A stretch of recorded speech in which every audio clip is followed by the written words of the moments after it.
Upon the Master's request, the scholars gave their opinions on what was bad and what was good. Their standard was that reproaching and hitting others was bad, while respecting and being courteous to others was good. Being greedy and not obeying the law was bad, while being honest and proper was good. The Master said that their standards for good and bad were unreliable and did not agree with any of their examples. With this, everybody asked the Master to explain his standards, since they were so different from theirs. From the book. Master Zhongfeng said, "To do things with the intention of bringing benefit to others is good. To do things to benefit oneself is bad. If what we do is for the sake of benefiting another, then it does not matter if we yell at or hit that person. It is still considered good. If our intention is for self-benefit, then regardless of our appearance of respect and courtesy, it is still considered bad." End quote. This talks of the standard of good and bad for Buddhism. Anything done with the intent to benefit others is good. Anything done with the intent to benefit solely ourselves is bad. This is true even if a certain amount of corporal punishment is involved. If we do anything that is to benefit only ourselves, then no matter how courteous, no matter how polite we are, it is bad. From the text. Master Zhongfeng continued, "Therefore, when we practice good deeds with the sole intention of benefiting others, this is considered public benefit. If it is for the public, then it is real goodness. If we only think of ourselves while doing good acts, then that is considered private benefit, and that is false goodness." End quote. This is the true standard for goodness: to benefit others and to provide goodness for every being. If in the act of doing good we are still concerned about our own welfare and reward, then this act is no longer sincere, but has become tainted. In addition to true goodness and false goodness, there is full goodness and half goodness. To understand full and half goodness, we need to be able to differentiate between full and pure goodness as opposed to half and mixed goodness. All the Buddhas, bodhisattvas, sages, and virtuous people think only of themselves, only of others, not of themselves. This is true and full goodness. We have seen a good example of this in Zhong Yan Fan earlier in the book. His actions were those of true and perfect goodness. His concerns were not for himself or for his family, but only for the country and society. When we read his biography, we can see that not only he himself, but his descendants as well, practiced and accumulated good deeds. Mr. Fan served as Prime Minister, as did 2 of his sons. When he died, he did not have enough money left for his family to buy a coffin. Where did all his money go? He gave it to other people. This was why Master Ingguang praised Mr. Fan as having virtuous conduct second only to Confucius. Until the early 1900s, his descendants remained prominent and prosperous for 800 years. It was the result of having accumulated an abundance of virtues and goodness. Today, when we practice goodness, we do so sparingly, exerting only a little effort. And yet, we consider ourselves to be such good people. Not only that, we expect numerous benefits in return for our little bit of goodness. Some people go to way places to burn incense and make offerings to attain financial benefits.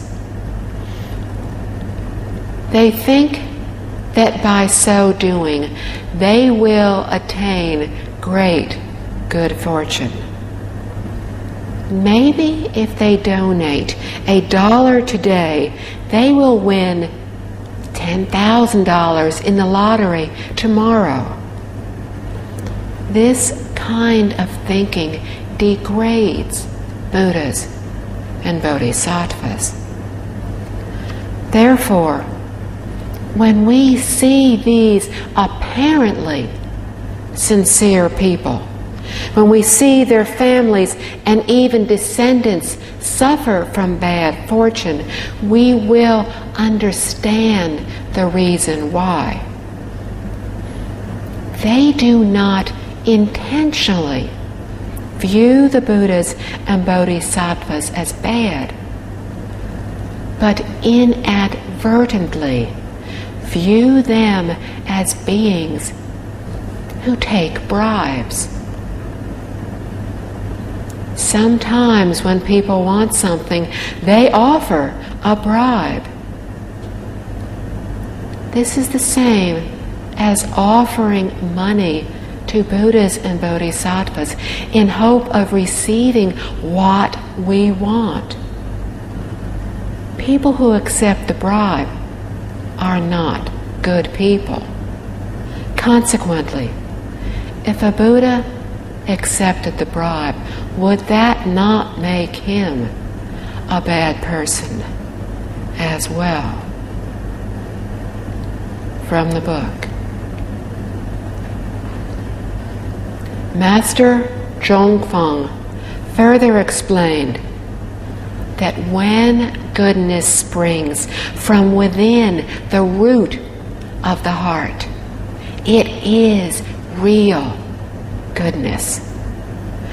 When we do good just because others are doing so, it is false.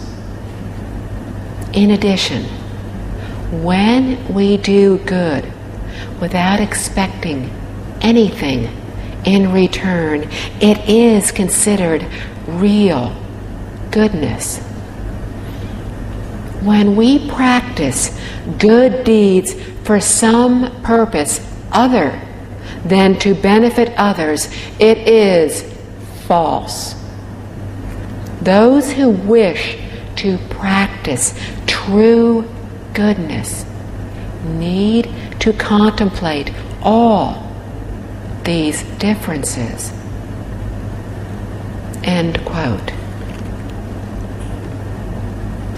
The root of the heart is generated from true sincerity. It is true goodness. What is true goodness and false goodness? We must look into our own hearts to see if we are genuinely practicing goodness. Simply following others is an act of insincerity. It is false goodness. Wishing for nothing in return is true goodness. When we wish for a return, it becomes an act with a purpose, and this is false goodness. The scholars had said that greed and excess possessions were bad, but Master Zhongfeng had said, not necessarily. If money and possessions were used to do good, to benefit others, then this is considered good, not bad. Nowadays, when we encourage people to practice good deeds, they may be unwilling to do so. Many ordinary people do not know how to perform good deeds. If we see things only superficially, then sometimes it really is hard to differentiate bad from good. It all depends on the heart. The accumulation of great goodness and merit all arise from the heart of sincerity. This is especially true for great bodhisattvas.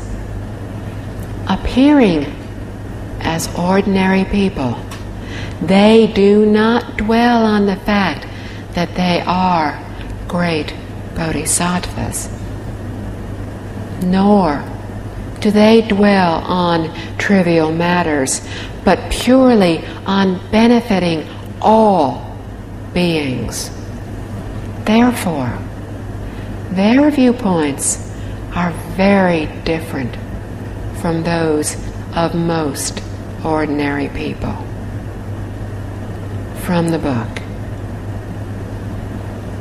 What is honest goodness and crooked goodness? People nowadays often look upon an extremely conservative and nice person as good and kind. End quote. Honest means virtuous and dignified. Crooked means corrupt and dishonest.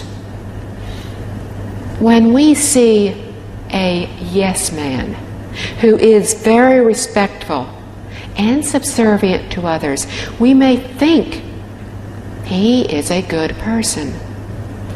Presently, many people prefer to employ this kind of person. Why? Because he or she is very compliant and willing to do whatever he or she is told to do. People think this kind of person is good and like to have them around. He is like a servant slave, obeying our every command, attending to our every need with a respectful demeanor. From the book. However, the ancient sages and virtuous people have shown that they preferred those who were aspiring and dignified.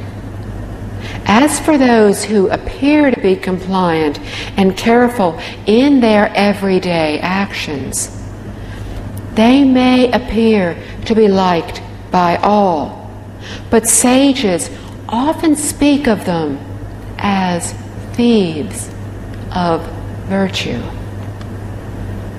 From this, we can see that the viewpoints of ordinary people on good and bad differ greatly from that of sages and virtuous people. End quote. The great sages and virtuous people do not favor those who appear to be compliant and careful, although most people consider these individuals to be good. They prefer people who have ability, although they may be stubborn, arrogant, and sometimes even a little rude. Why? These individuals possess particular skills. They may not always agree with us, but are capable of high achievement. Those who are compliant, who are considered nice and kind, sometimes cannot accomplish given tasks because they act according to convention and often lack initiative. And this is why sages and virtuous people often prefer those who are courageous and have aspirations and who are not caught up in trivialities. Although most people like those who are compliant, sages often call them thieves of virtue. They are usually confused about the truth and cannot tell right from wrong. And this is why they are called thieves of virtue. Virtue refers to customs and morality. When people cannot differentiate between right and wrong, then they have broken the moral traditions, like thieves who have broken the law. From the book. Because of this, it is possible that our judgment could be erroneous. Beings and spirits of heaven and earth all look upon good and bad from the same viewpoint as do sages. They do not view things from the same perspective as ordinary people. Therefore, when we wish to accumulate merit, we must not give way to greed or be affected by the sights and sounds of the world. We need to be aware of our deviated thoughts as soon as they arrive and to purify them. Honest goodness comes from the thought to sincerely help all others. Crooked goodness arises from thoughts of flattering others to obtain what we want. Loving others is being honest. Hating others and being jealous is being crooked. Honest goodness is when we are respectful, and crooked goodness is when we act without sincerity. These are all to be carefully differentiated. End quote. We must aspire to eliminate all that is bad and to do all that is good. We start from the self. First, we cannot allow ourselves to be affected by worldly phenomena. In other words, we must not be attached to the 5 desires and the 6 dusts. But we must be able to let go of them. As long as we cling to them, we will never be able to be rid of our attachments. The thought of benefiting others is the root of our selfishness, is the root of all negative karma. Any good deeds which are done out of bad intentions become bad. And this is why Master Zhong Feng did not agree with what the scholars categorized as good, because things done with selfish intent are impure and false. Therefore, we must let go of worldly desires. Slowly, one by one, try to eliminate them until we are totally unaffected by them. In this way, we will be able to detect the desire as soon as it arises in our mind and immediately act to curb it.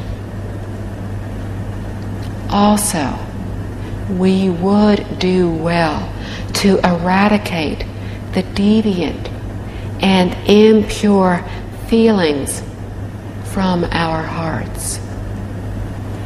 The Infinite Life Sutra explains this as cleansing our hearts and correcting our past erroneous ways. This is to attain a pure heart and a bright mind which is filled with wisdom. Honest goodness comes from sincerely trying to help all others. It takes only one sincere thought to benefit all sentient beings.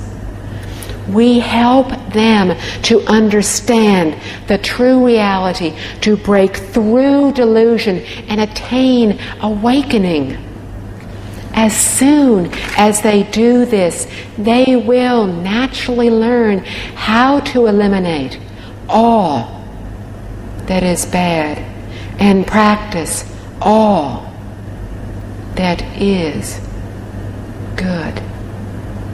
Therefore, the foremost merit in Buddhism is that it helps people to learn about the true reality of life and the universe.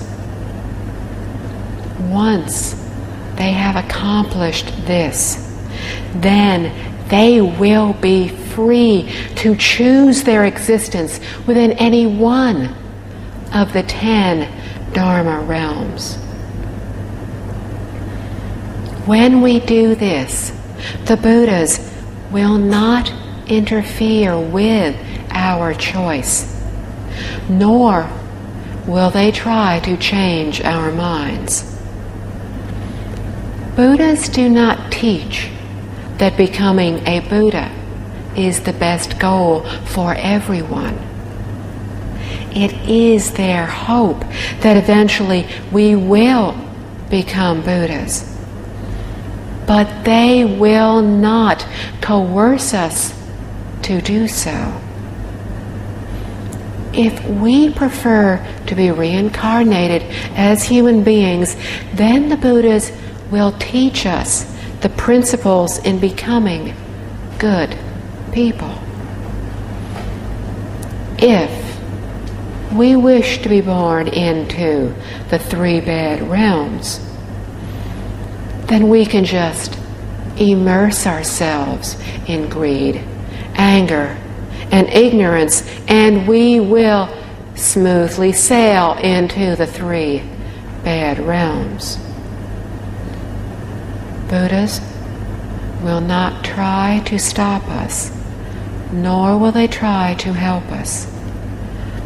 They only teach people how to break through delusion and attain awakening. This is the supreme benefit.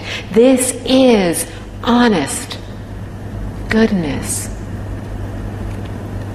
Crooked goodness arises from thoughts of flattering others so that we can obtain what we want.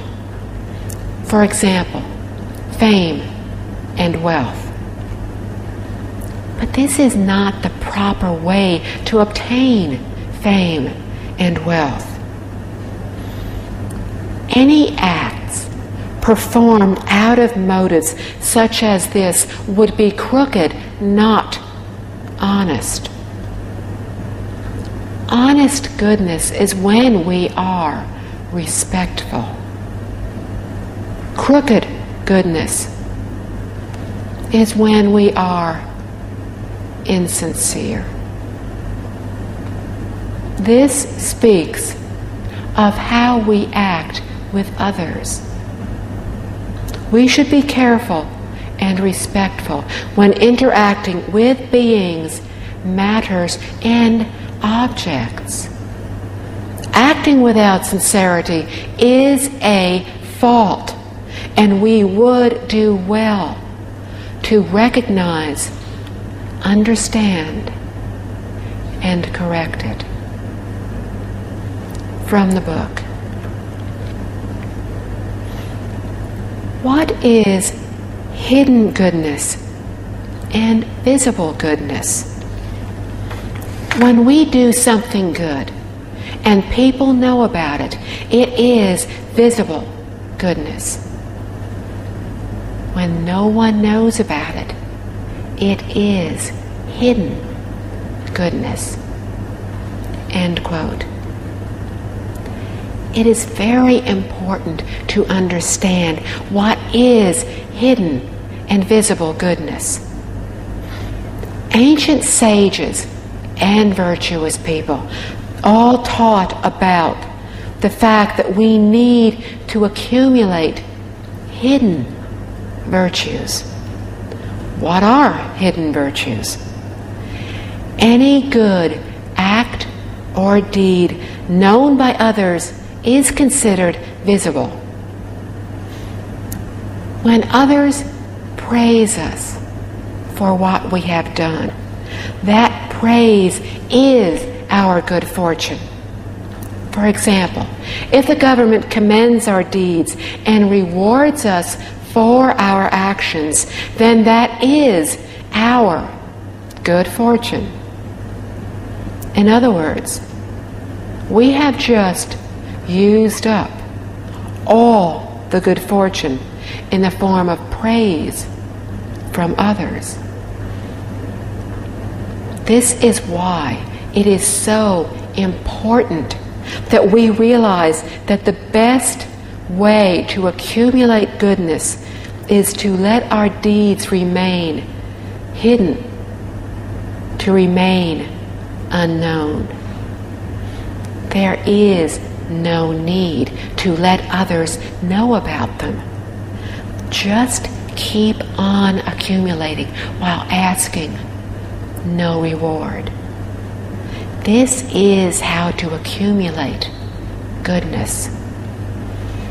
Once people know about our good deeds, then the good fortune that comes with it will begin to diminish, because people will start to reward us for our actions. If we receive immediate rewards for every good deed that we do, then there is no accumulation at all.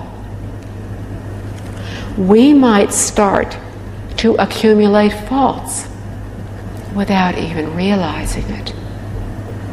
The more faults we accumulate, the worse our outcome will be. From the book. Those with hidden virtues will naturally be known by the heavens and will be rewarded. Those who practice visible goodness will be known by people and will enjoy fame. Fame itself is good fortune, but heaven and earth do not favor fame. We can see that those with great fame, but lack the virtue supporting it, will eventually encounter some kind of overwhelming adversity. A person who has truly not done any wrong but continues to be falsely accused by others will have descendants who will suddenly become prosperous and successful. From this, we can see how important it is to understand the minute differences between hidden and visible goodness. End quote. If we have greed for popularity and fame, they are considered one of the good fortunes. Then our good deeds may be popularity and fame. But actually, this reward is not considered a good return, because they can cause envy among people and among beings and spirits of heaven and earth. Even worse, if we falsely take credit for virtuous conduct that we do not even have, then adversity will surely follow. On the other hand, if we do not have faults, but were wronged or despised by others for bad deeds which we did not even commit, then we are actually accumulating goodness. The more unsatisfied people are, the more jealous they are. The more they slander us, the better it is for us. Why? Because slander and these criticisms will reduce our negative karma. When we accumulate virtue, it is best to do it quietly, with the least amount of people knowing about it. There is no need to seek praise and respect from others.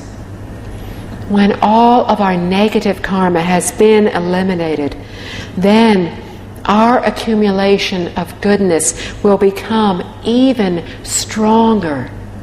Consequently, our good fortune will become even greater. This will result in the sudden prosperity of our descendants. When we carefully observe those who attain sudden prominence, we can see that most of their ancestors possessed a great deal of hidden virtue. Once we understand this, we will truly know the value of hidden virtue. From the book. In the spring-autumn period, there was a country named Lu that made a law which rewarded those who paid the ransom to regain the freedom of their fellow citizens from being servant slaves. At that time, Confucius had a very rich student named Zigong. Although Zigong paid the ransom to free his people, he did not accept the reward for doing such a deed. End quote. This example addresses the difficulty of differentiating between apparent and actual goodness. The difficulty arises because most people's standard for goodness is different from that of sages and virtuous people. How would someone have become a servant slave in the home of a noble person? Because they had broken the law and been sent to the homes of various nobles to serve their sentences. However, the government passed a law which stated that as long as someone was willing to pay their fine, they could be released and regain their freedom. This was a good deed, and the government encouraged the wealthy to perform the good deed of paying the fine to release the people. The intention was to provide the criminals with the opportunity to reform. Therefore, Zigong paid the fines for a servant to be released from the house of a noble person. But he did not accept the reward offered through the government. From the book. When Confucius heard this, he was very unhappy and scolded him, saying, "You acted wrongly in this matter." When sages and virtuous people undertake anything, they strive to improve morality, teaching people to be good and decent. We do not do something just for personal virtues or reputation.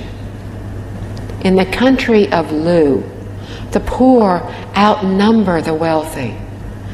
By refusing the reward, you lead others to think that accepting the reward money is being greedy. If this happens, no one will pay the ransom to free our people again. End quote. Confucius was extremely displeased with Zigong's action. Why? Because Zigong did not see the situation as clearly as virtuous people, for their perception of right and wrong is different from ordinary people. Virtuous people want to improve the social behavior and moral standards. Their teachings are set up for all people, not for one particular individual. Zigong's actions from an individual standpoint were praiseworthy. However, his fault was that he went against local custom and disrupted a set pattern. At that time in Lu, the poor greatly outnumbered the rich. Therefore, the reward that was offered by the government was designed to help motivate average people. Because Zigong refused the reward, everyone praised him as a good person. Consequently, anyone who performed a similar good deed would not dare to accept the reward, for to do so would cause others to think that the deed was done solely for the reward. If this were so, then no one would be willing to pay the reward to free the servants anymore. This would ruin the system that had been set up by the government. Its purpose was to encourage everyone to perform good deeds. Zigong should have accepted the reward, not for the benefit of the individual, but for the benefit of the public. This exemplifies how the sages and virtuous people interpreted things differently from ordinary people. From the book. Another student of Confucius, Lu, once saw a man drowning in the river and rescued him. Later, the man thanked him by giving him a cow as a token of gratitude. Lu accepted this gift. Confucius was happy when he heard this and said, "In the future, people will be willing and eager to help those who are drowning in deep water or lakes." If we look from the eyes of ordinary people, Zigong, who did not accept the reward money, was good. Lu, who accepted the cow, was not as good. Who would have known that Confucius would praise Lu and scold Zigong? From this, we can see that those who practice good deeds must not only consider the current outcome, but that of the future as well. We would also do well to not only consider our own gain and loss, but look to see the impact made on the public." End quote. Zilu was traveling along the road when he saw a person who was drowning. He immediately jumped into the water to save the man. Out of gratitude, the man gave him a cow, which he accepted. Confucius praised Zilu because when others realized that a reward might be given out for gratitude when a life is saved, then it would become a good incentive for people to be braver in helping others in need. There are some examples of truthful and honorable teachings of Confucius. We would do well to learn these and others and to follow them. When Confucius praised Zilu instead of Zigong, his viewpoint was diametrically opposed to that of everybody else. However, he had sound reasons for doing so. When we look at the sages and virtuous people, we will see that their vision is much farther than ours, and that their understanding is much deeper than the apparent superficial meanings. Ordinary people have very limited vision. We only see the immediate results. We do not realize the long-term benefits that our actions may cause. We need to consider matters from the aspect of benefiting society, benefiting the country, the entire world. We should also consider how history will regard events. When we realize the broad scope involved, our viewpoints will be very different from before. And then we will understand that Confucius' viewpoint was right. And we will feel very different from before, because good and bad cannot always be determined by present actions. We need to see whether the long-term effects are positive or negative in order to make a truly wise decision. From the book. What we do right now may be good, but with the passing years, it may bring harm to others. Therefore, what seems like goodness may actually be bad. What now appears to be bad may actually have positive long-term effects, turning out to have been goodness after all. So what seems like a bad deed may actually be goodness.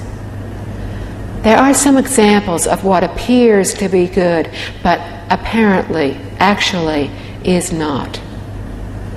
Apparent responsibility may be actual irresponsibility. Apparent propriety may be actual impropriety. Apparent trustworthiness may be actual untrustworthiness. Apparent kindness may be actual unkindness. In these instances, we need to differentiate carefully and know how to behave properly. End quote. What we see superficially may appear to be goodness, but actually is not. It may be good for one particular individual, or it may be good at one particular point in time. However, it may not be good for society as a whole, or it may not be good for future generations. This is why in Buddhism the determination of good and bad is never based on current action. What appears to be good throughout history is the real goodness, for it is good for generations thereafter. What is good now, but is not good for future generations, or that which has destined us to be born into the three bad realms, is not true goodness. Before the First World War, world leaders were discussing peace in an atmosphere of apparent trustworthiness. After the war began, it became clear that some had acted with actual untrustworthiness. High technology has seen the development of weapons of mass destruction. The intent to keep the peace was apparent responsibility. The terrifying reality that countless people now have the means to destroy our world and everything on it makes it clear that such development may well prove to be the ultimate actual irresponsibility. In the case of Tzu, who accepted the cow as a reward, his actions may not have seemed good at the time. However, since the long-term effects were good, it was good. This is a good example of what is apparent and actual. What are responsibility and propriety? What are trustworthiness and kindness? What is apparent and actual goodness? There is actual and apparent goodness in all of these. If we are unable to differentiate, then we may often actually commit great offenses when we thought we were doing good.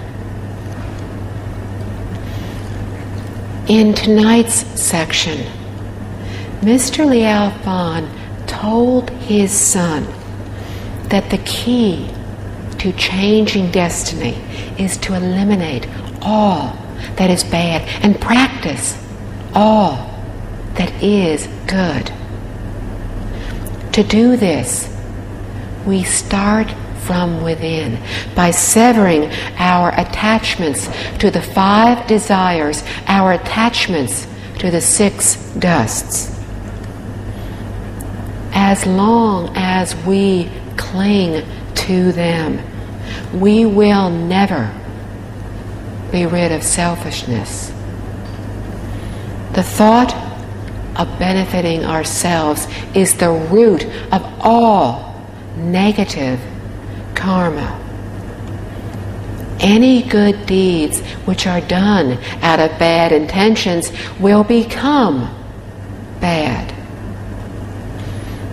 This is why Master Zhongfeng did not agree with any of the scholars' definitions of good, because good things done with selfish intent are false.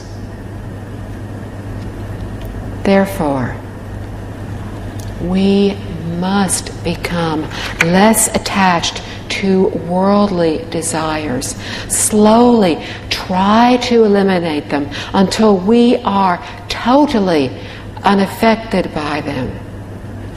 In this way, we will be able to detect the desire as soon as it arises and immediately act to curb it. Sincerity is crucial in our practice of goodness. It is to do something without asking anything in return, to benefit others, to provide goodness for every living being. Anything done with the intent to benefit others is good. Anything done with the intent to benefit solely ourselves is bad. When we sincerely try to help others, we are practicing honest goodness. It takes only one sincere thought to benefit all beings. We help them to understand the true reality, to break through delusion, to attain awakening, to naturally learn how to eliminate the bad and practice the good. Therefore, the foremost merit in Buddhism is that it helps us to learn the true reality of life and the universe. We have learned the importance of hidden and visible goodness. Visible goodness is any act that is known by others. When others praise us for what we have done, that praise is our good fortune. This is why the ancients taught us to accumulate hidden goodness. There is no need to let others know about them. Just keep on accumulating, asking no reward. This is how to accumulate goodness. Once people know about our good deeds, then our good fortune will begin to diminish as people start to reward us. If we receive immediate rewards for our every good deed, then there is no accumulation at all. We might even start to accumulate faults. We also need to understand the difference between apparent and actual goodness. What is apparently good now may turn out actually to be bad in the future. True goodness is what is good for all the generations to come. If we practice to accumulate good fortune, we must first possess wisdom. For only with wisdom will we be able to differentiate between what is truly good, what is truly bad. Only with wisdom will we be able to differentiate between truth and delusion. And only then will we wisely know what to say, what to think, what to do. Amitabha. Thank you.